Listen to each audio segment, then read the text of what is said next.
안녕하세요. 세종대학교 박준영 교수입니다.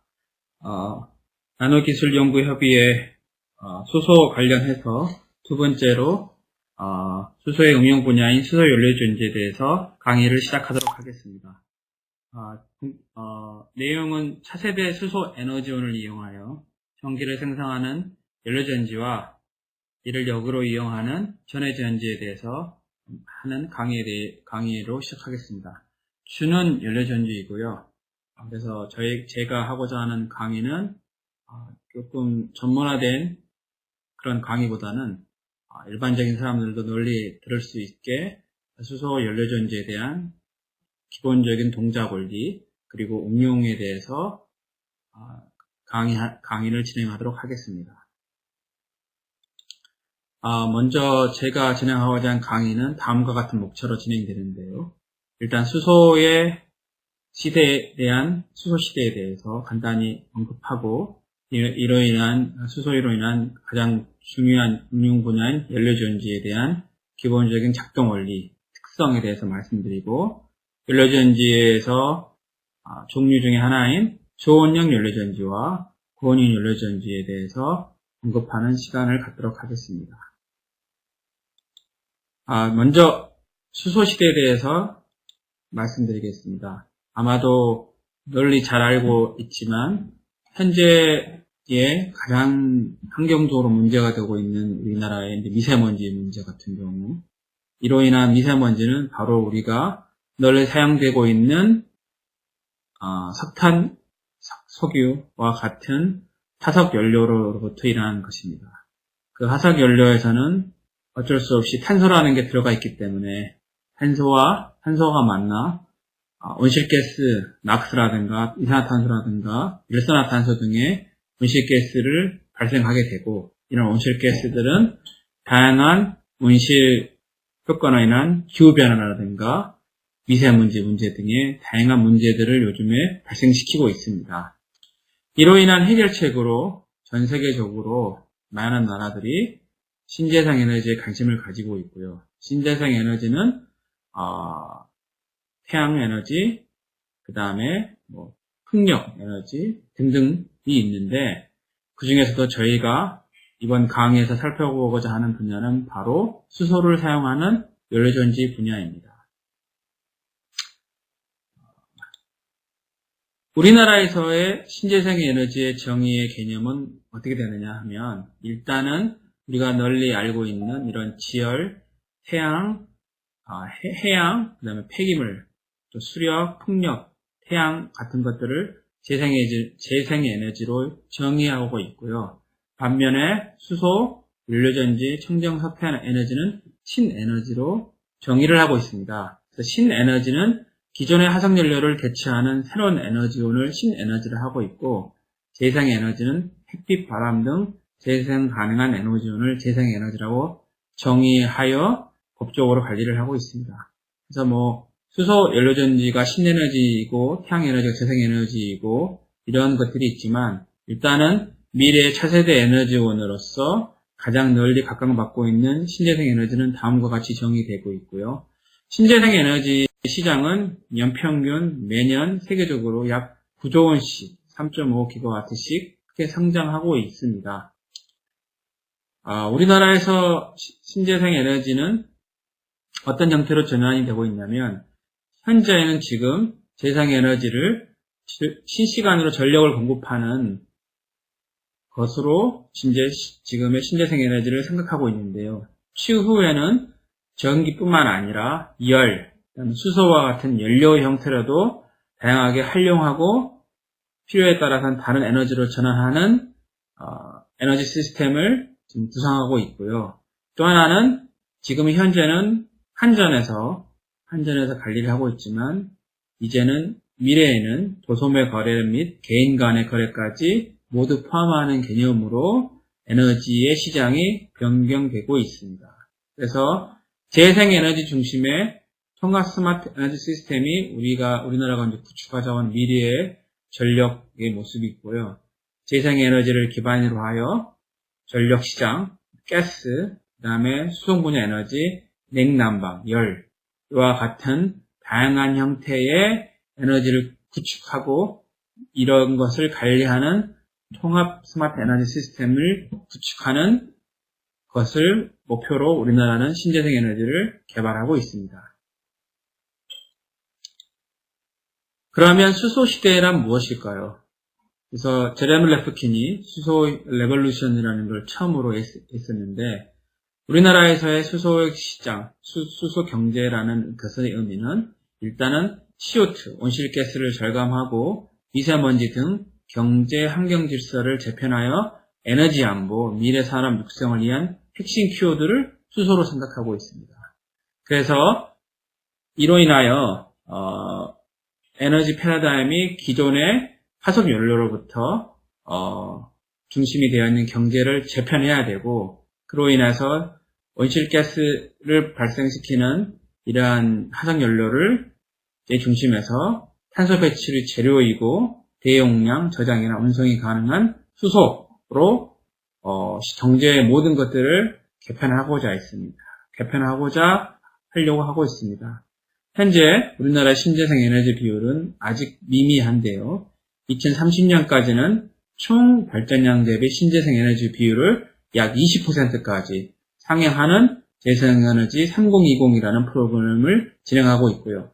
이러한 것은 2016년 11월에 맺은 파리 협약에 의해서 우리나라의 온실가스 배출 전망치를 무려 36%까지 감축하겠다는 것을 전 세계적으로 협정한 후에 그로 인한 여러 가지 다양한 에너지 및 전력 시장을 수소로 개편하려고 하는 일들을 진행하고 있습니다.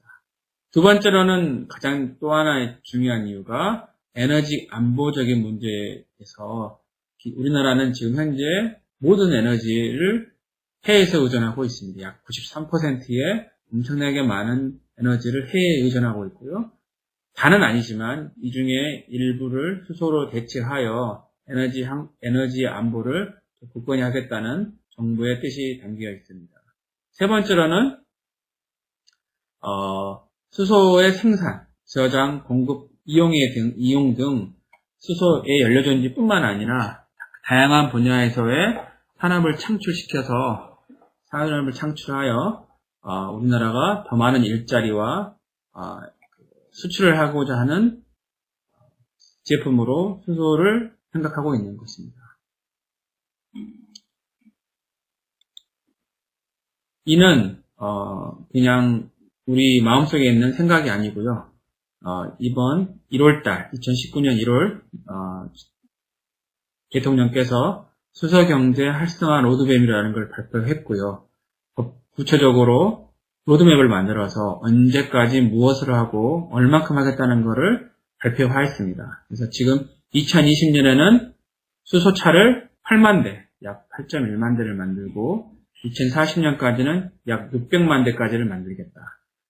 또한 발전용으로는 1.5기가와트까지 연료전지의 발전 시장을 넓히고 2040년까지는 15기가와트까지의 발전량을 늘리겠다는 로드맵을 세우고 이에 대한 막대한 예산을 투자하고 인력을 양성하기 위해서 준비하고 있습니다. 또 하나는 이러한 연료전지를 공급하기 가장 중요한 시설 중에 하나인 수소 충전소를 더 확실하게 설치하겠다라는 아주 구체적인 청사 증가 로드맵을 제시해서 정부가 적극적으로 지원하겠다는 의사를 발표하였습니다. 그래서 이제는 마을뿐만 아니라 정부가 법적으로 또 규제를 통하여 정부 예산을 지원하여 수소 시대를 이끌어가겠다는 확고한 의지를 보인 발표라고 생각이 됩니다. 수소는 단순히 생산하여 연료전지를 운용하는 것만 있는 게 아니고 수소 자체만으로도 엄청난 부가가치를 창출할 수 있고 전후방 산업이 굉장히 많은 에너지 중에 하나입니다. 그래서 연료는 기존의 이제 화석연료, 즉 석유나 석탄, 천연가스, LPG로부터 얻을 수도 있지만 풍력, 태양력, 바이오 원자력에서도 수소를 생산할 수 있습니다. 현재는 지금 많은 수소를 기존의 석탄 연료로부터 생산해내고 있지만 석탄 연료로부터 수소 원료를 생산했을 경우 많은 온실가스를 발생되기 때문에 최근에는 이런 기존의 화석연 연료가 아닌 신재생 에너지, 즉 풍력이나 태양열로부터 수소 연료를 생산해내고자 하는 연구 개발들이 진행 중에 있습니다. 또한 수소 생산을 하는 방법에는 부생수소, 개질, 가스피케이션도 있지만 최근에는 수전해를 통한 전기 생산, 플라즈마, 강분해, 바이오, 열분해 등을 통한 다양한 방법으로 수소를 생산해서 수소의 생산 능력을 확대하고 수소 생산 시 발생되는 다양한 문제점들, 그 다음에 효율 문제들을 향상시키고자 하는 많은 연구 분야가 있고요. 또 생산된 수소가 잘 저장해서 이송한 다음에 수소를 사용하기 위한 곳으로 가야 되기 때문에 최근에 수소 저장 및 이송에 대한 다양한 연구 개발도 진행 중에 있고 관련 산업들도 조금씩 늘어나고 있는 상황입니다. 적절로 많은 것들이 지금은 현재 정부 주도하에 이루어지고 있지만 이러한 것들이 차근차근 갖추어진다면 차후에는 관련 산업들이 확대되면서 일자리를 창출하고 경제 성장에 이바지할 수 있을 거라 생각이 되고요. 이런 생산된 수소는 일단은 수소 충전소에 이동되기도 하고 충전소에 이동된 수소들은 수소차라든가 그 다음에 오토바이, 그 다음에 잠수함, 군함, 배와 같은데 사용될 수 있고요. 최근에는 건물용 연료전지, 발전용 연료전지 등등 상할용 연료전지 등에 사용될 수 있도록 관련 하이드로전 밸류체인을 구축 중에 있습니다. 그러면 수소를 이용할 수 있는 연료전지는 과연 무엇일까요? 그에 대해서 간략하게 말씀드리도록 하겠습니다. 일단은 전지는 전지죠. 근데 기존에 우리가 잘 알고 있는 전지, 즉 배터리하고는 좀 차이가 있죠. 그래서 배터리와 연료전지를 통틀어서 전기화학셀, 일렉트로케미컬 셀이라고 하는데요. 기존에 우리가 잘 알고 있는 전지는 1차 전지입니다. 그래서 마트에서 또는 편의점에서 쉽게 구하고 사용하고 쓰고 버리는 것들은 1차 전지이고요. 그 다음에 저희가 쓰고 있는 노트 PC나 스마트폰이나 이런 것들에 쓰고 있는 것들은 충방전이 가능한 2차 전지로서 리튬을 기반으로 한 2차 전지입니다. 연료전지는 3차 전지라고도 하는데요. 왜냐하면 충방전 개념이 아니고 연료를 계속 공급해주면 무한히 전기를 발생시키기 때문에 저장 개념이 아닌 에너지 변환 또는 전기를 생산할 수 있는 발전의 개념의 전지라고 생각하시면 되겠습니다. 연료전지는 그래서 어디에 기반을 두고 있냐면 연료전지는 Fast Ion Electronic Conductor, 즉 이온 전자 전도체에 기반을 두고 있습니다. 이온이나 전자가 매우 빠르게 이동하는 전도체에 기반을 두고 있고요. 그러한 Fast Ion Electronic Conductor에 기반을 둔 어플리케이션에는 그러니까 전기학 디바이스에는 연료전지, 가스 분리막, 가스 센서, 배터리, 해양전지 등등이 있습니다.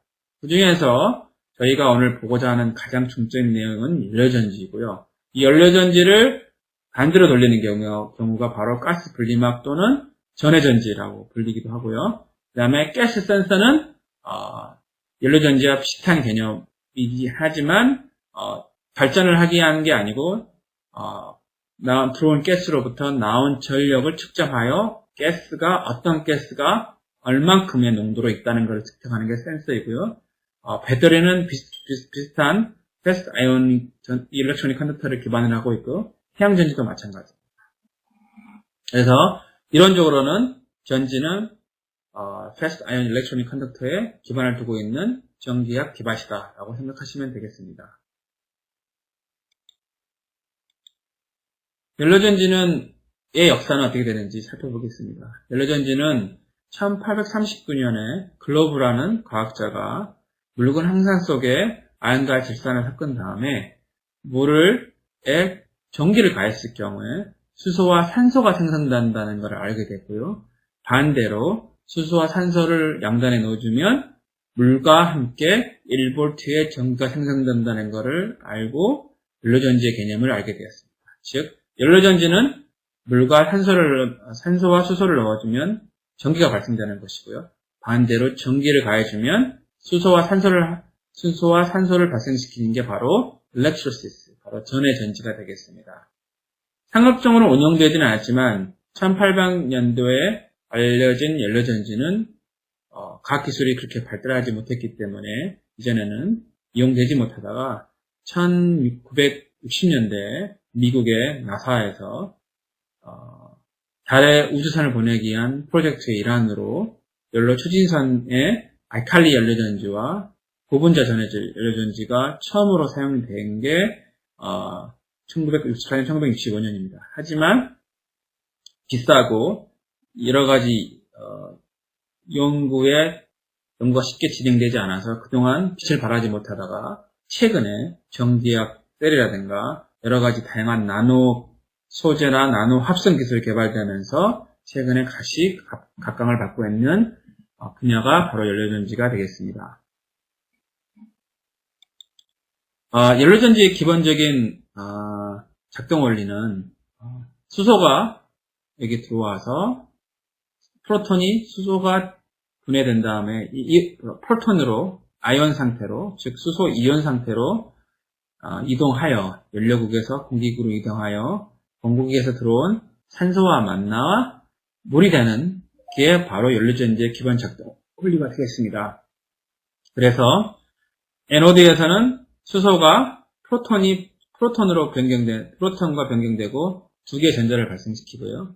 캐소드에서는 공급된 산소가 에노드에서 이동한 프로톤과 만나와 외부 도선에서 만나진 전자와 만나 물을 생성하는 게 연료전지의 전기화학 기본 반응이 됩니다. 전체적으로 두 개를 더하게 되면 수소와 산소가 만나서 물을 발생시키는 게 연료전지의 기본 작동 원리가 되겠습니다. 그래서 연력학적으로 살펴보면 수소와 산소가 만나서 포텐셜 에너지가 약 1V 정도, 즉 수소가 어떤 활성화 에너지를 배리어를 넘어 물로 생성되는 게, 즉 수소가 산소를 만나 활성화 에너지를 넘어 물을 발생시키는 게 연료전지의 기본 작동 원리가 되겠습니다. 그러면 연료전지는 이러한 작동 원리로 작동을 하게 되는데요. 왜 연료전지가 미래의 에너지원으로 각광을 받고 있을까요? 첫 번째는 연료전지는 기존의 발전 방식과 매우 다릅니다. 기존의 발전 방식은 어떤 거냐면 석탄이나 석유 같은 화석연료를 떼어오죠. 떼어서 그거를 가지고 물을 끓이고 그 물을 터빈을 돌려서 발전을 하는 시스템입니다. 그렇기 때문에 에너지적으로 따지자면 석탄이나 석유 화학 에너지를 열 에너지로 바꾸고 열 에너지를 다시 기계 에너지로 바꾸고 기계 에너지를 전기 에너지로 바꾸기 때문에 효율이 일단 떨어지게 되고요. 이런 전환 과정에서 많은 소음과 온실가스를 배출하게 됩니다. 그래서 현재 이런 화력발전소 같은 경우는 여러 가지 문제점이 있죠. 미세먼지의 발생이라든가 효율의 문제라든가 등등의 문제들이 있습니다. 반면에 연료전지는 석유나 이런 것들을 사용하지 않고 수소나 산소를 사용하여 단순히 전기와 물만을 생성하게 됩니다. 즉 수소 연료의 화학 에너지가 전기 에너지로만 변경되기 때문에 효율이 일단 높고요. 그래서 보시면 기존의 내연기관 같은 경우 efficiency가 대략 20% 정도에서 40% 정도 되지만 연료전지는 약 40%에서 60%까지 심지어는 80%까지도 올릴 수 있는 이론적으로는 그렇습니다. 일단은 이론적으로 연료전지의 efficiency는 40%, 60%까지 올릴 수 있고 기존 내연기관은 20%, 40%이기 때문에 미래의 에너지원으로서 손색이었고요. 두 번째로는 어떠한 온실가스라든가 소음이라든가 이런 것들을 발생하지 않는 미래의清정에너지원이라고 판단이 되고 있습니다. 그래서 다양한 장점이 있고요. 신재생 연료전지는 그래서 이러한 온실가스를 배출하지 않고 또한 수소만 사용할 수 있는 게 아니고 석탄이라든가 천연가스, 그 다음에 메탄올, 휘발유 등의 기존의 인프라에서 사용되고 있는 연료도 사용할 수 있을 뿐만 아니라 또한 연료전지를 사용하면서 나오는 열을 활용이 가능합니다. 이 열은 바로 건물용이라든가 주택연료전지 사용할 경우 온수를 공급할 수 있다는 점에서 큰 장점이 있습니다. 그 다음에 모듈화가 가능해서 시내든 외부학이든 건설과 증설이 용이하고 다양한 발전의 용량이 가능한 매우 장점이 있습니다.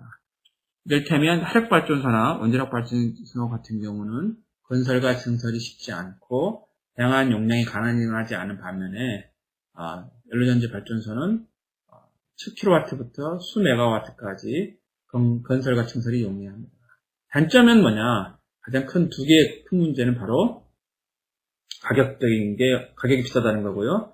아직은 다양한 시스템을 만들지 않았기 때문에 내구성이 검증이 필요하다는 두 가지의 큰 단점이 있습니다. 또 하나는 수소를 사용하기 위한 인프라가 구축이 필요하다는 점이 연료전지의 단점이 되겠습니다. 또 하나 살펴봐야 될 건 뭐냐면 기존의 신재생 에너지, 즉 풍력이라든가 태양광이라든가 우리나라에서 이제 미래의 신재생 에너지를 각광받고 있는 것에 비해 풍력이나 태양량은 가동률이 우리나라 같은 경우는 그렇게 많지 않습니다. 왜냐하면 풍력은 바람이 많이 불어야 되고요. 태양광은 맑은 날씨가 계속 지속이 돼야 되는데 반면에 연료전지 같은 경우는 맑은 날이든 바람이 불든 바람이 불지 않든 연료만 공급해주면 계속 발전할 수 있기 때문에 풍력이나 태양열의 낮은 가동률에 비해서 연료전지는 90% 이상의 높은 가동률을 보입니다. 연료전지는 한 타입만 있는 게 아닙니다. 연료전지는 다양한 타입이 있는데요. 연료전지 종류는 전해질과 작동 온도에 따라서 나뉩니다. 전해질이 무엇인지는 차후에 말씀드리도록 하겠습니다. 연료전지는 작동 온도와 전해질에 따라서 5가지, 최근 6가지 정도 나눠지는데요. 먼저 저온형에서는 고분자 전해질을 사용하는 PEMFC, Polymer Electrolyte Membrane 연료전지에서 고분자 전해질 연료전지, 그 다음에 메탄올 연료를 사용하는 DMFC, Direct Methanol Fuel Cell이 있고요. 그 다음에 고온에서 사용하는 인산형, PAFC, Alkaline, MCFC, Molten Carbonate, 그 다음에 SOFC, Solid Oxide Fuel Cell, 최근에는 프로톤이 이동하는 Photonic Ceramic Fuel Cell, PCFC까지 있습니다. 그래서 현재 가장 많이 상업적으로 연구가 활발히 되고 있는 분야는 바로 PEMFC와 SOFC가 되겠습니다. PEMFC는 자동차용으로 연구가 많이 진행되고 있고요. SOFC는 건물용이라든가 발전용. 물론 PEMFC도 최근에 자동차뿐만 아니라 주택용 연료전지나 발전용 연료전지까지 고민을 하고 있습니다. 그래서 PEMFC는 저온용으로, SOFC는 고온용으로 각자 연구가 많이 진행되고 있는데요. 구체적으로 이따가 나중에 살펴보도록 하겠습니다. 먼저 그렇다면 연료전지의 구성 요소는 어떻게 되는지, 그 다음에 효율은 어떻게 되는지에 대해서 말씀드리도록 하겠습니다. 일단 연료전지는 크게 전해질과 전극으로 구성되어 있습니다. 전해질은 또 멤브레인이라고 하기도 하는데요. 이렇게 이제 셀을 구성하는, 전지를 구성하는 것은 가운데 부분의 전해질과 양단의 전극으로 구성됩니다. 일렉트로드로 구성됩니다. 이때 일렉트라이트, 즉 전해질이 하는 일은 바로 아이온이 전도되는 중요한 일을 합니다. 그래서 하이 아이오닉 컨덕티비티를 가져야 되고요. 일반적으로는 덴스해야 됩니다. 그래서 덴스한 이유는 아이온만 통과하고 전자나 연료가 이동하지 않아야 되기 때문에 일반적으로 덴스하고 고전도성을 가져야 됩니다. 이온 전도성을 가져야 됩니다. 아이오닉 무브먼트의 패스가 돼야 되고요. 절대 전자가 이동하거나 수소연료라든가 메탄올 연료가 이동하면 안 됩니다. 두 번째로는 일렉트로닉 무브먼트에서는 베리어가 됩니다. 그래서 양극의 전극은 절대 연결되면 안 되죠. 왜냐하면 연결되면 쇼트가 나기 때문에 양극의 전극을 피지컬하게 분리시켜주는 일을 전해질이 하게 되어 있습니다. 또한 연료와 산소가 만나는 걸 세퍼레이션 시켜주는 개념이 바로 전해질입니다. 전해질은 프로톤이 이동하는 전해질이 있고요. 그 다음에 카보네이트가 이동하는 카보네이트가 있고, 카보네이트가 이동하는 MCFC가 있고요. 그 다음에 산소가 이동하는 SFC, 또 프로톤이 이동하는 PCFC가 있습니다. 첫 번째 PEMFC는 작동 온도가 대략 60도씨에서 80도씨 정도 되고요. 프로톤이 연료국에서 산소국으로 이동을 하게 됩니다. MCFC는 약 작동 온도가 600도에서 650도 정도 되고요. 공기국에서 연료국으로 탄산이 이동을 하게 됩니다. 카보네이트가 이동을 하게 됩니다.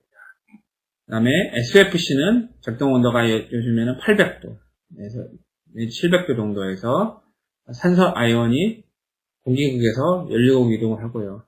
최근에는 세라믹을 이용하지만 산소 이온이 아닌 프로톤이 이동하는 그러한 연료전지가 최근에 학계나 영국에서 관심을 많이 받고 있고요. 프로토닉 세라믹 퓨얼셀은 작동 온도가 대략 600도나 650도씨에서 연료국에서 프로톤이 이동하여 발전을 하는 전해질이 있습니다. 구체적으로는 하나씩 반을 살펴보겠습니다.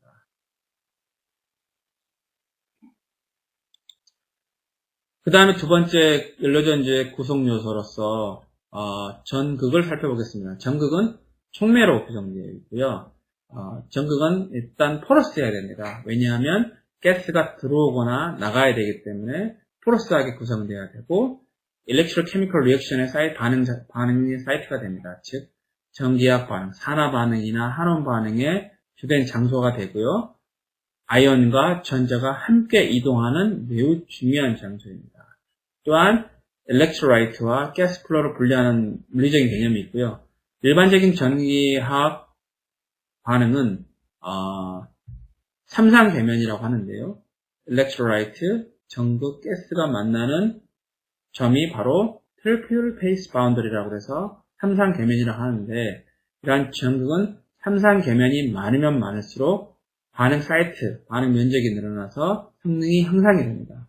즉 전극이나 촉매를 설계를 어떻게 하냐에 따라서 같은 연료전지에도 성능이 달라지기 때문에 전극을 잘 설계해서 삼상계면을 크게 확대시켜주는 전극이 더 높은 성능을 나타내게 됩니다.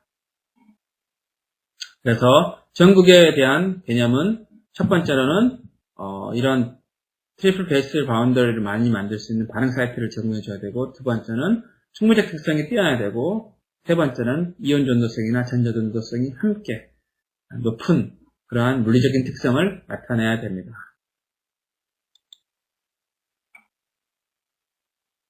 이러한 연료전지는 전해질과 전극으로 구성되어 있는데요. 전해질과 전극으로 구성되어 있는 셀을 단전지라고 합니다. 일반적인 단전지는 일반적으로 1V를 발생시키는데요. 1V를 가지고는 어떤 발전을 하기가 쉽지가 않기 때문에 한 개의 셀이 아닌 여러 개의 셀을 30장, 50장, 100장 이렇게 붙여서 사용하게 되는데요. 이렇게 붙여진 셀들을 뭐라고 하냐면 스택이라고 합니다. 스택은 사용하는 용도에 따라서 킬로와트냐, 메가와트냐 또는 수백 와트냐에 따라서 셀의 개수와 면적을 결정하게 되고요. 이렇게 붙여진 스택은 다음과 같이 단전지의 양단에 분리판을 붙여서 만들어집니다. 그래서 분리판의 가장 중요한 특성은 연료가 원활히 공급될 수 있도록 플로우 필드, 즉 유로를 잘 설계를 해야 되고요. 그 다음에 연료가 들어가고 연료가 잘 나오고 해야 되고, 또 하나는 온도의 편차가 크지 않도록 하는 역할을 해주어야 하는 게 플로우 필드입니다. 그래서 플로우 필드 설계도 연료전지의 개발에 있어서 매우 중요한 역할을 합니다.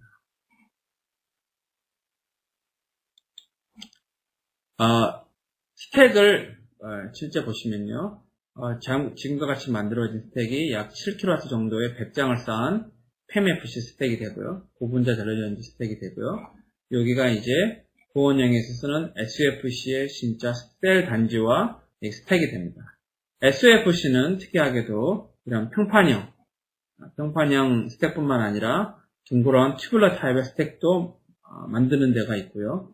스택 타입이 평판형 타입 또는 튜블러 타입, 그리고 평판형과 튜블러의 장단점을 약간 개조한 약간 구부러진 타입의 세 가지 타입이 사용되고 있습니다.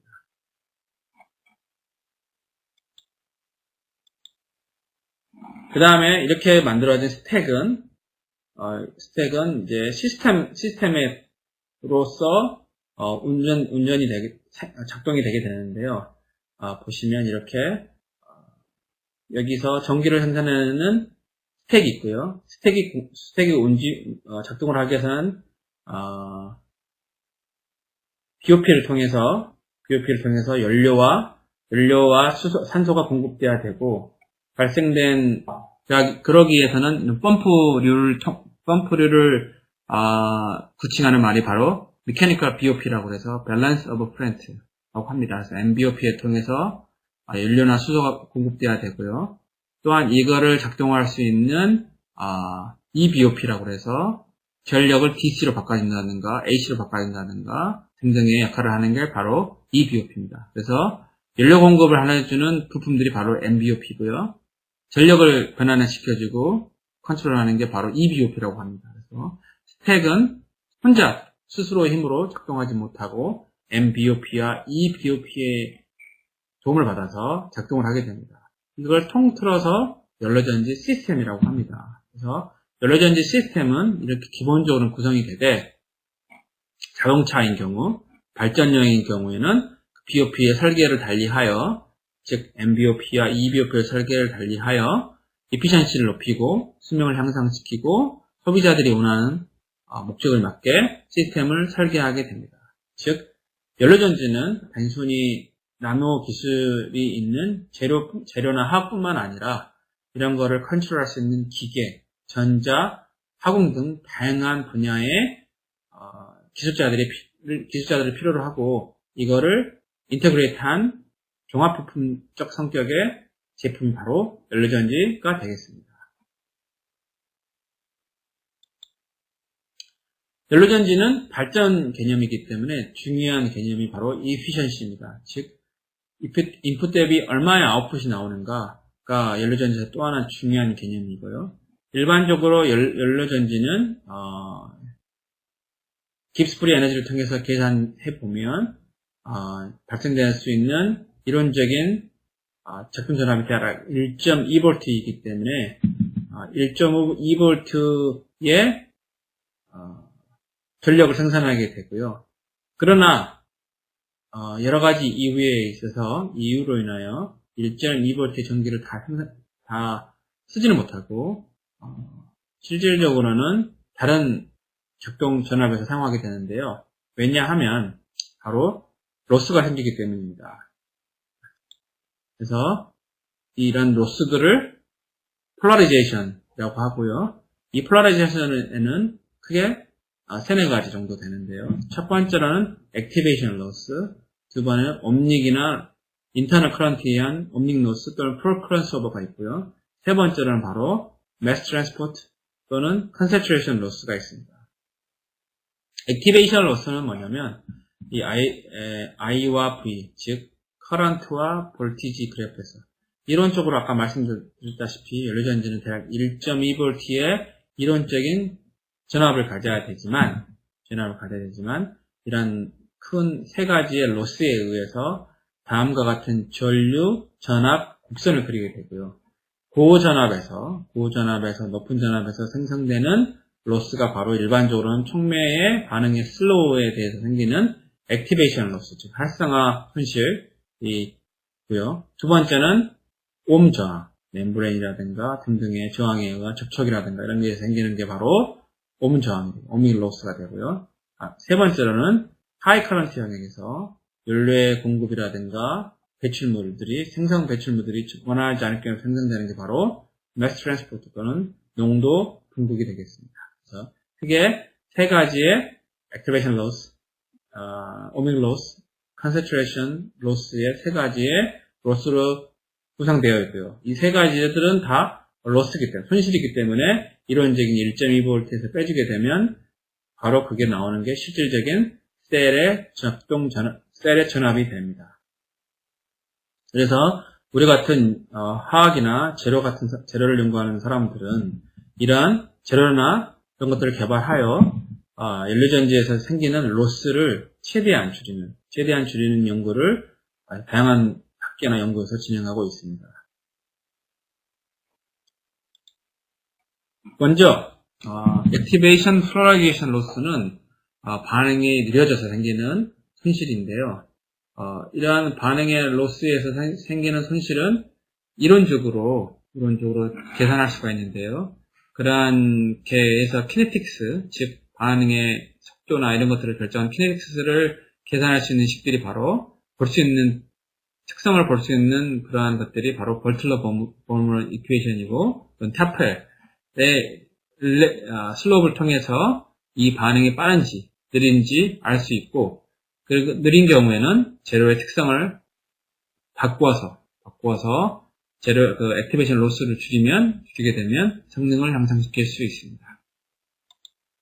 두 번째로는 이러한 플로우라든가 차일드된 스피시스들의 이동을 방해하는 로스가 바로 오밍 로스입니다. 오밍 로스는 일반적으로는 멤브레인이나 전해질의 레지스턴스에서 생기는 것들이고요. 또는 다양한 계면에서 생기는 접촉 저항, 커런트 컬렉터, 세퍼레이터, 분리판에서 생기는 손실, 저항을 바로 오밍 로스라고 합니다.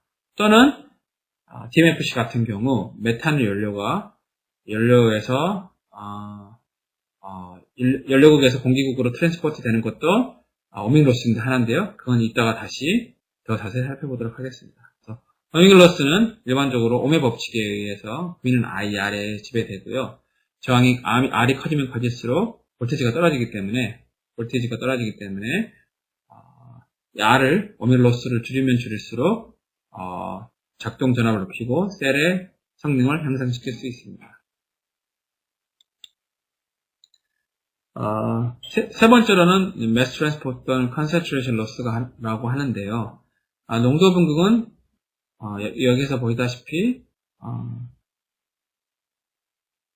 수소를 공급해줬을 경우 프로톤화되고, 프로톤이 조선을 타고 온 전자와 만나고 산소와 만나 물을 생성을 해야 되는데요.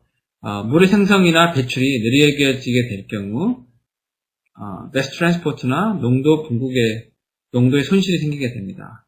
그럴 경우에 RB에서 보시다시피 연료가 부족할 경우 이렇게, 또는 공기가 부족할 경우 고전류 영역에서 크게 전압이 떨어지게 되는 건데요. 달라지게 되고, 이러한 문제를 향상시키기 위해서 전극을 설계를 변경시킨다든가, 또 하나는 연료라든가 공급이 원활하게 잘 공급될 수 있도록 공급해주는 게 바로 이 분리판입니다. 그래서 유로의 설계를 어떻게 하느냐, 또는 양 전극의 설계를 어떻게 하느냐에 따라서 이런 매스 트랜스포트 특성이 달라지기 때문에 분리판의 디자인이라든가 전극의 설계를 잘해서 이러한 저항들이 최소화될 수 있도록 해야 됩니다.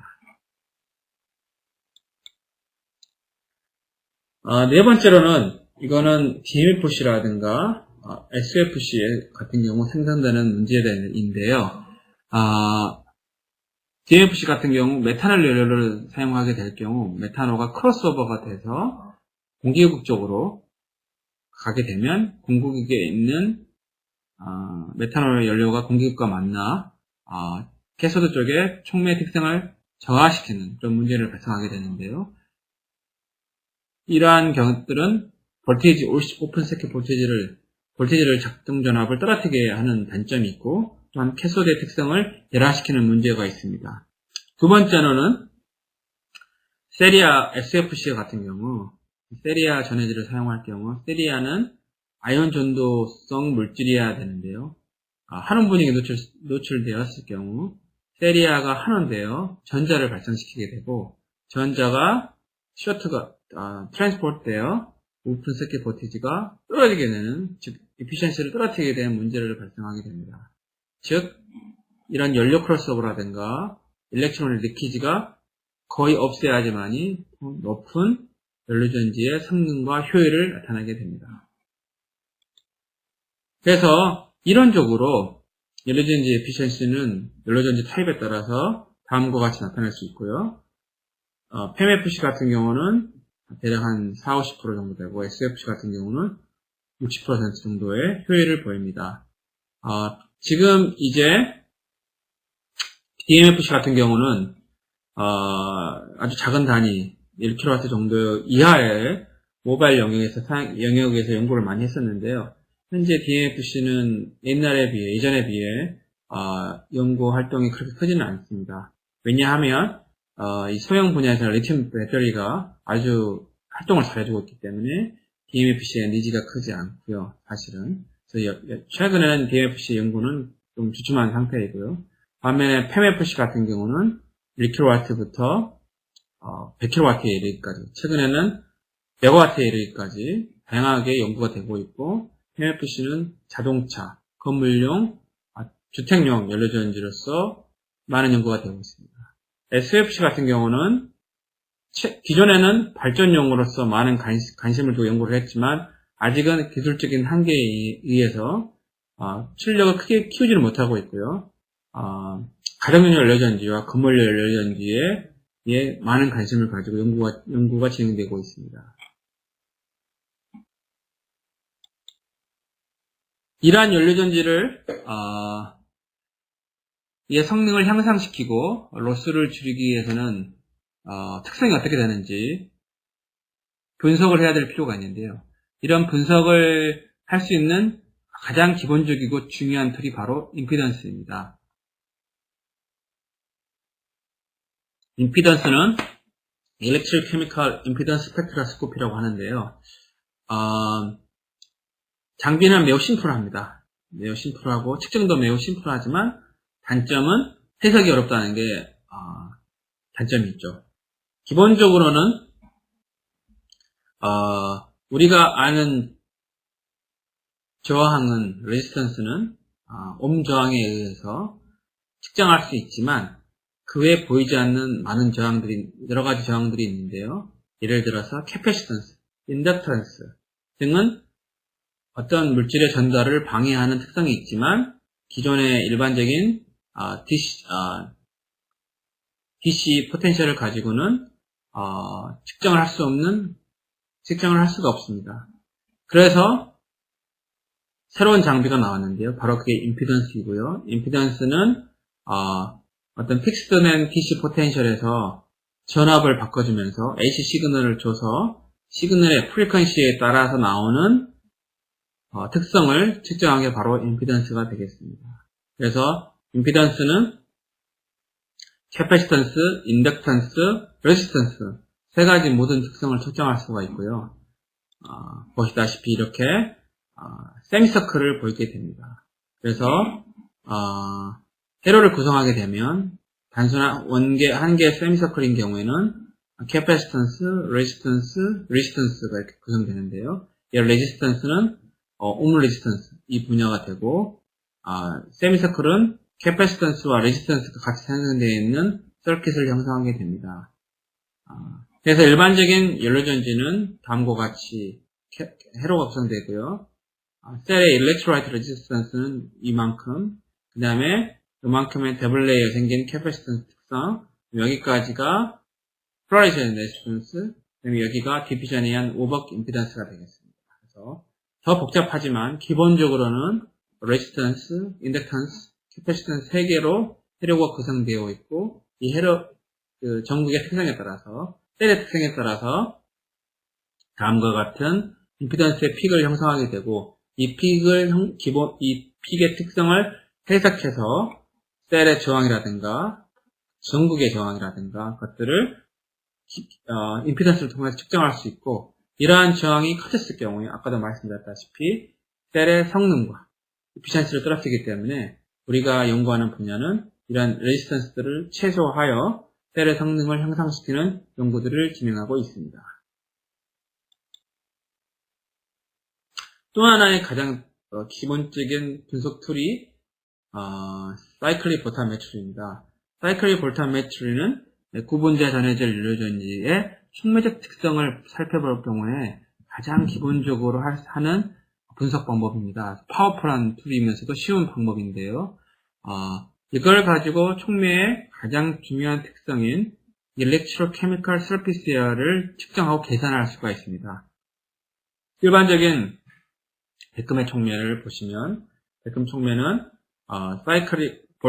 볼티지를 사이클링 할 경우, 즉 스캐닝을 할 경우, 수입을 할 경우 고전류에서 저전압에서 고전압, 고전압에서 저전압을 스캔을 할 경우 다음과 같은 픽을 형성하게 되고, 여기서는 백금이 산화되고 다시 환원되고 다시 수소가 업소션 되고 이발리션 되고 디섭션 되는 그러한 픽을 보게 되는데요. 이 반응하는 면적이 결국에는 면적이 업섭션 되는 양과 디섭션 되는 양이 바로 촉매의 반응 면적이 되기 때문에 이 부분과 이 부분을 서로 적분한 후 면적을 계산하고 그걸 2분의 1을 할 경우에 Electrochemical Surface Area, 반응 면적을 계산할 수 있고, 반응 면적이 넓으면 넓을수록 촉매적 특성이 강하다, 높다라고 판단이 됩니다. 그래서 어떤 촉매를 설계해서 평가할 경우 가장 기본적으로 하는 실험 툴이 바로 사이클 볼탄 멀티리가 되겠습니다. 그러면 구체적으로 저온형 연료전지에 대해서 살펴보도록 하겠습니다. 저온형 연료전지는 DMFC, PEMFC가 있지만 최근에 상업적으로 널리 많이 연구가 되고 있는 PEMFC에 대해서만 살펴보도록 하겠습니다. PEMFC는 기존 셀 모양은 이렇게 되어 있습니다. 그래서 여기 옆에가 이제 멤브레인이라고 하는 전해질입니다. 투명하게 되어 있고요. 그 다음에 시커멓게 생긴 부분이 바로 백금 전극이 발라져 있는 전극 부분이 되겠습니다. 그리고 셀은 이렇게 단전지를 이렇게 만들어서 측정을 하게 되는데요. 일반적인 기본 반응은 아까 말씀드렸다시피 똑같습니다. 수소가 프로톤이 되고요. 산소가 프로톤과 만나서 물을 생성하면서 대략 1.2V의 전기를 생성하게 됩니다. 장점은 작동 온도가 낮다. 그래서 즉 60도, 80도이기 때문에 자동차라든가 가정연료전지라든가 이런 실질적으로 껐다 켰다가 쉽게 될 수 있는 분야에 많은 연구가 되고 있고, 출력密도가 매우 높고 스타트업, 셧다운이 쉽기 때문에 자동차 같은 분야에 활용을 하기 위한 연구가 많이 진행되고 있고, 최근에 모 회사에서 자동차를 양산하여 시장에 판매하고 있을 정도의 높은 기술력을 이미 확보한 상황입니다.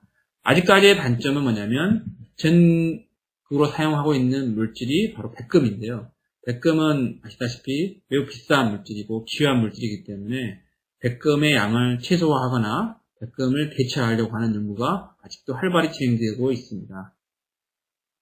그 다음에 이런 캐소드에서 발생되는 물들이 여러 가지 문제가 되기 때문에 이 물 관리라든가 이런 것들을 잘 설계할 수 있는 시스템 등이 시스템의 차원에서는 매우 중요한 요소입니다.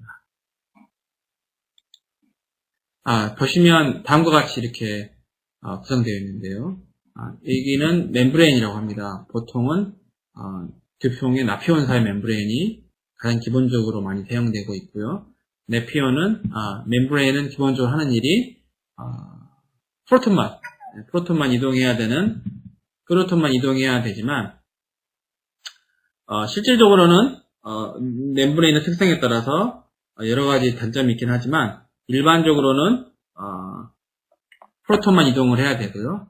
이동된 프로톤은 여기서 촉매층과 만나 반응을 하게 됩니다. 그리고 가쪽에 있는 게 디퓨전 레이어라고 해서 이렇게 탄소로 만들어진 그물망처럼 형성되어 있고요. 여기에 촉매가 올라가는 게 전극이 되겠습니다. 전극은 이러한 형태의 모양을 가지게 됩니다. 그래서 크로스 섹션으로 셀을 보게 되면 가운데에 약 10마이크로, 15마이크로가 나피온 멤브레인이 되고요. 그 다음에 연료극, 백금전극, 캐소드 백금전극에서 셀이 구성되게 됩니다.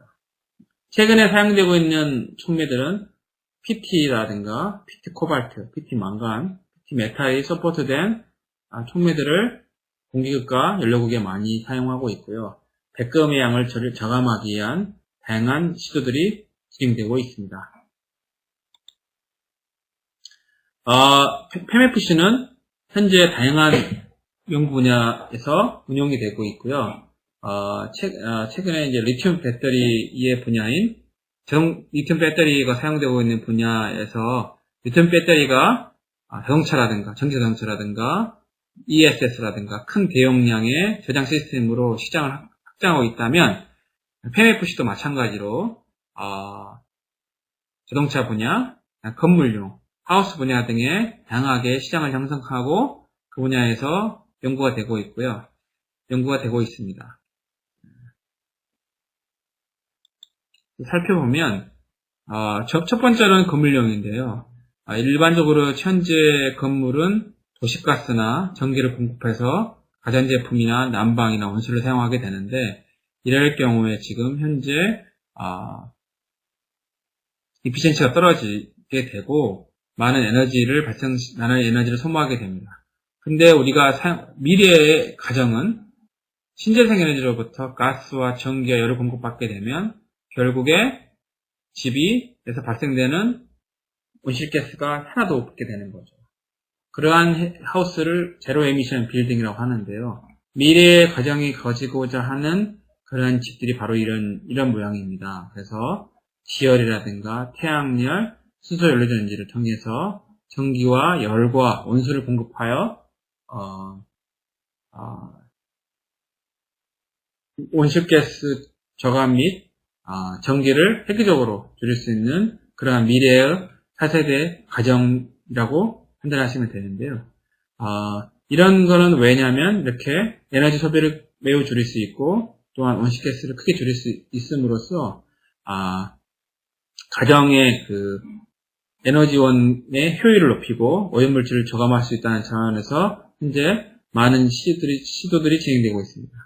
건물용 연료전지는 다음과 같이 연료변환기, 스택, 인버터, BOP, 아까 말씀드렸다시피 시스템의 기본적인 시스템으로 BOP로 구성되고 있고요.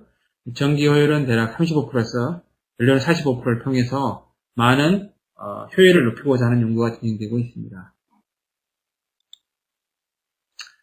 보시면 가정용 연료전지에서 가장 독보적인 나라는 일본입니다. 일본은 에너펌이라는 프로젝트를 만들어서 이미 지금 보급량이 15만 대 이상을 넘어섰습니다. 그래서 2009년부터 시작해서 보급량이 15만 대를 넘어서 엄청나게 많이 보급을 되고 있고요. 최근에는 PEMFC뿐만 아니라 XFC까지 가정용 연료전지에 보급하였고 가격을 급격하게 다운시켜서 상품성이 있는 연료전지 시스템을 개발하여 시장에 내놓고 있습니다. 반면 우리나라는 아직 그렇지는 못하고 있지만 정부의 많은 지원에 의해서 신재생에너지 할당제, 그린호 100만원 사업, 그 다음에 공공건물 신재생에너지 설치 의무화 제도, 신재에너지 활성화 방안 등 많은 규제 시장을 통해서 가정용 연료전지가 우리나라의 시장에 뿌리를 낼 수 있도록 정부의 많은 도움을 받고 진행을 하고 있지만 아직까지는 일본에 비해서는 매우 발전 속도가 더디다라고 보시면 될 것 같습니다. 또 하나 우리나라가 굉장히 주도적으로 잘하고 있는 분야가 바로 자동차용 연료전지입니다. 자동차용 연료전지는 약 2000년부터 연구를 시작하여 현재 지금은 양산용 자동차를 판매하고 있고요. 그 다음에 아까 말씀드렸다시피 정부의 강함한 정책적 지원을 받아서 수소 충전소를 인프라를 구축하고 수소차를 더 많이 생산하고자 하는 일들을 진행하고 있고요. 관용차라든가 버스 등등을 현재 내연기관에서 연료전지차로 바꾸는 작업을 진행 중에 있습니다. 그래서 많은 연구 개발 끝에 시장에 나와 활발히 내연기관을 대체하기 위한 연구가 진행되고 있습니다.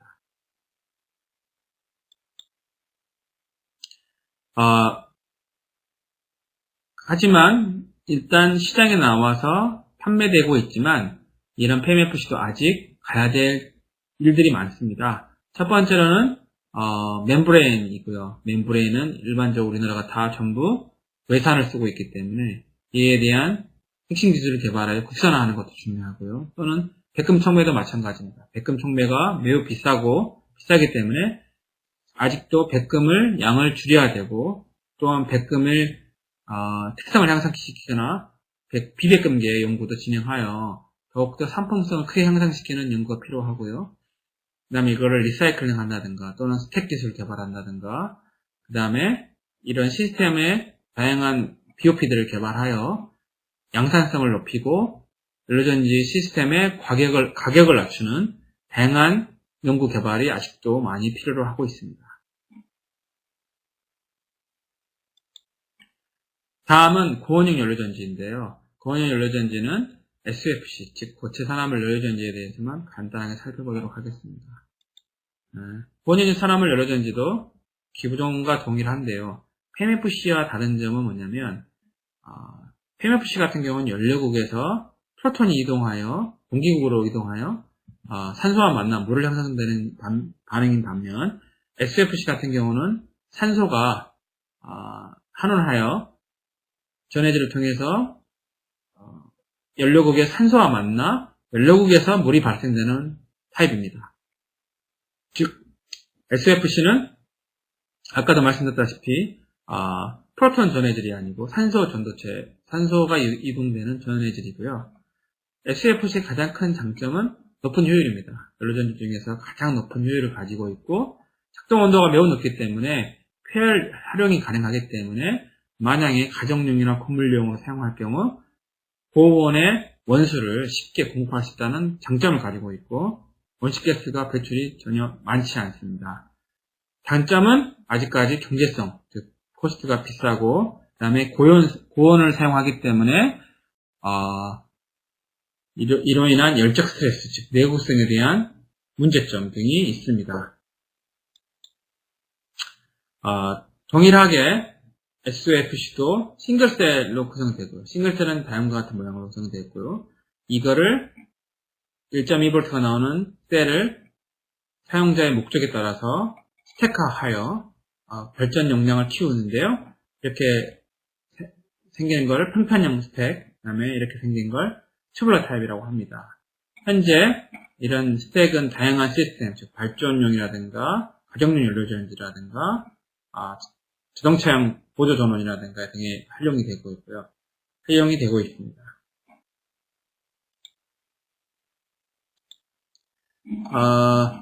SOFC의 가장 큰 문제점은 아까도 말했지만 비용과 내구성입니다. 코스트와 딜러빌리티입니다.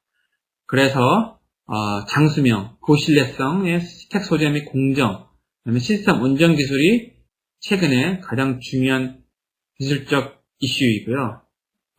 반면 SOFC는 환경 규제가 강화되고 고에너지 이피션시에 따라서 4세대 발전 시스템으로 구성이 되고 있습니다. 즉 PMFC가 갖춰진 시장을 어떻게 보면 SOFC가 끼어들면서 경쟁하고 있는 시스템이라고 보시면 되겠고요. SOFC는 수 킬로와트부터 메가와트까지 그 시장 범위를 넓히려고 하고 있고 현재는 수백 킬로와트급에서만 활발히 연구가 되고 있고 앞으로는 메가와트까지 하려고 하고 있는데요. 기존의 발전뿐만 아니라 최근에 IMO 규제에 의한 친환경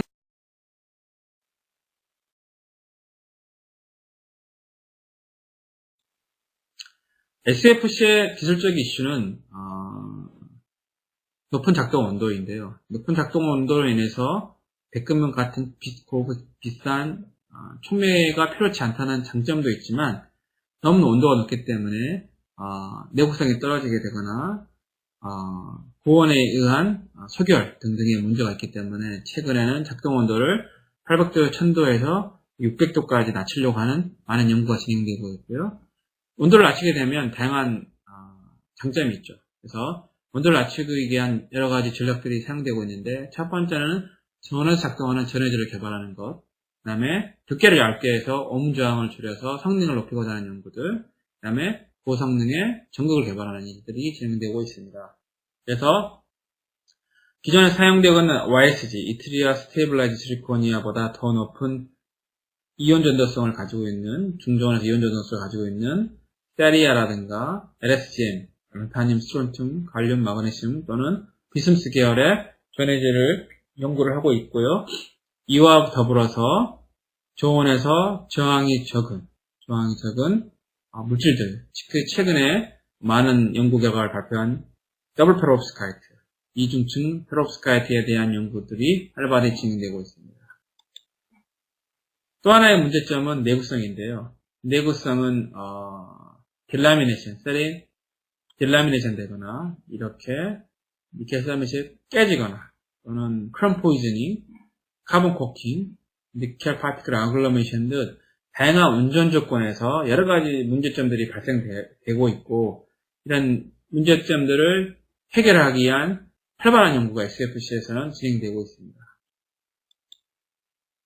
그 다음에 간략하게 말씀드리고자 하는 게 이제 PCFC인데요. PCFC는 뭐냐면, 일반적으로 고원형의 세라믹 연료전지는 산소 이온이 이동하는 산소 전도체인데, 최근에는 프로톤이 이동하는 전도체를 개발했고요. 이 프로톤이 이동하는 전도체는 보통은 여기 보시면 바름 지리코네이트나 바름 스테라이트에 이트리움 도핑된 페롭스카이트 구조 물질인데요. 이러한 구조 물질들은 보시다시피 이렇게 YSG보다 더 높은 이온 전도성을 가지고 있고, 전해질 세리아 계열의 전도전과 비슷한 이온 전도체를 가지고 있기 때문에 최근에는 프로톤 이동할 수 있는 세라믹 연료전지에 대한 연구가 많이 되고 있고, 이론적으로는 프로톤의 사이즈가 산소 이온의 사이즈보다 적기 때문에 더 작은 활성화 에너지를 가지고 있기 때문에 더 높은 이피션시를 나타낼 수가 있고요. 그렇기 때문에 작동 온도를 600도 이하로까지 낮출 수 있는 가능성이 있기 때문에 활발하게 연구가 되고 있고, 또한 작동 온도를 낮추게 되면 롱텀 딜러빌리티를 향상시킬 수 있기 때문에 현재 많은 학계와 연구계에서 PCFC에 대한 연구가 진행되고 있습니다. 단점은 아직까지 완전한 전해질이 없다는 건데요. 바름 지리코네이트의 전해질은 주요한 특성을 가지고 있지만 소결하기가 쉽지 않다는 단점이 있고, 반면에 PCY, 바름 세라이트 같은 경우는 전기 특성은 매우 좋지만, 전기학적 특성은 매우 좋지만 상안정성이 불안하다는 단점이 있습니다. 그래서 이거를 섞은 PCGY를 전해질로 많이 사용하고 있는데, 아무튼 좀 더 안정적이고 성능이 좋은 이온 전도가 좋은 프로톤 전도체를 개발하기 위해서 연구가 진행되고 있습니다. 최근에 국내 연구자가 이러한 문제점들을 많이 해결해서 중저온에서 600도에서 2W에 비슷한 높은 1.3W의 높은 출력을 보인 연구 결과가 발표되어서 학계에서는 굉장히 고무적인 결과로서 인정이 되고 있습니다. 장시간 동안 이렇게 강의를 주셔서 감사한데요. 간략하게 요약을 하겠습니다. 일단은 연료전지는 다시 말씀드리지만 우리가 화학이나 나노 같은 소재 분야에서 연구뿐만 아니라 이런 것들을 조합한 셀, 그 다음에 스택 뿐만 아니라 이거를 작동하게 만들어주는 EBOP, MBOP 가 필요하게 되고요. 이 MBOP와 EBOP를 인터페이스에서 셀이 잘 작동하게 해주는 전기학자나 전자공학자들이 많이 필요로 하고, 시스템을 디자인할 수 있는 기계공학자, 분석할 수 있는 다양한 전공을 가진 사람들이 필요하게 되고, 이런 것들을 분석하고 시뮬레이션하고 예측하고 할 수 있는 다양한 화공을 배우신 분들, 즉 연료전지는 다양한 전공들이 만나서 만든 종합부품의 종합예술이다. 이 때문에 다양한 산업을 창출시킬 수 있고 다양한 인력을 동행할 수 있는 미래의 에너지로서 손색이 없다고 말씀드릴 수 있겠습니다. 그래서 결국 우리가 구상하고자 하는 미래의 도시는 수소를 기본으로 하는 수소도시인데요. 수소경제사회라고 해서 이제 수소를 중심으로 한 경제사회고 수소를 중심으로 한 도시가 되겠습니다. 그래서 아직은 아니지만 앞으로 미래의 신도시는 수소의 인프라를 구축하고 수소를 가지고 전기를 생산해내고 수소를 가지고 다른 가스를 만들어내고 신재생 에너지원으로 수소를 생산해내죠. 그리고 이러한 수소 인프라에 기존의 전기 그리드를 묶어서 수소를 생산해내고 다시 수소를 전기로 생산하는 다양한 통합 에너지 시스템으로서 통합 에너지 시스템이 구축된 수소 시대를 만들어가는 게 우리나라의 또 전 세계적으로 앞으로의 미래의 모습이 되지 않을까라고 예측을 합니다. 장시간 강의를 들어주셔서 감사합니다.